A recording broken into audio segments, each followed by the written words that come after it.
Je suis Elodie Bernadi, je suis directrice RSE et développement durable de L'Oréal France. Ça consiste à revoir notre périmètre de filiales pour avoir un modèle d'affaires qui soit compatible avec le principe des limites planétaires. Sur le défi climatique, et puis il n'y a pas que le climat. Donc effectivement, nous chez L'Oréal, on a une approche quand même très holistique. Le climat, sortir des ressources non renouvelables, avoir un usage raisonné de l'eau et préserver la biodiversité. Mais sur le climat en particulier, nous on a rejoint l'initiative Science Based Targets un peu dans les premiers en 2017, qui nous a aidés quand même à établir notre trajectoire de décarbonation. Et c'est là qu'on a vraiment identifié quelles étaient nos grandes priorités. Donc en matière de décarbonation, il y a évidemment comment on retravaille nos formulations pour aller chercher des ressources qui vont être moins énergivores, moins émettrices. Même chose pour les ingrédients qui entrent dans la composition de nos packaging.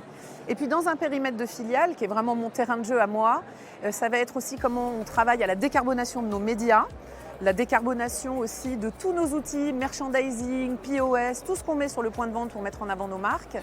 Ensuite, il y a tout le sujet des transports, revoir nos politiques supply. Et puis, il y a aussi évidemment tout le sujet des collaborateurs, du déplacement de ces collaborateurs, de leur voyage, etc.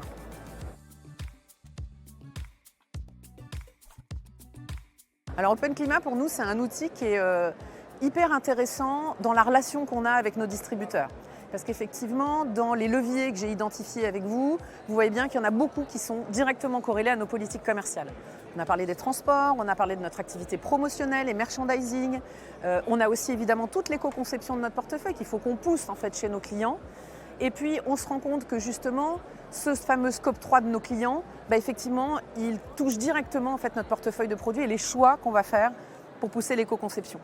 Et puis, je dirais que c'est un outil aussi assez génial de transparence justement avec ces distributeurs parce qu'on a vu que, par ailleurs, désormais, ils étaient très matures justement sur ce sujet du scope 3, qu'ils avaient besoin de nous en fait pour le calculer et pour décarboner. Et quand on a reçu toutes ces demandes de nos distributeurs, c'est vrai qu'on a eu un premier réflexe qui était de se dire on va pas commencer à créer des nouveaux rapports et des nouveaux systèmes de reporting, qu'il existerait une solution qui permettrait de créer peut-être un référentiel.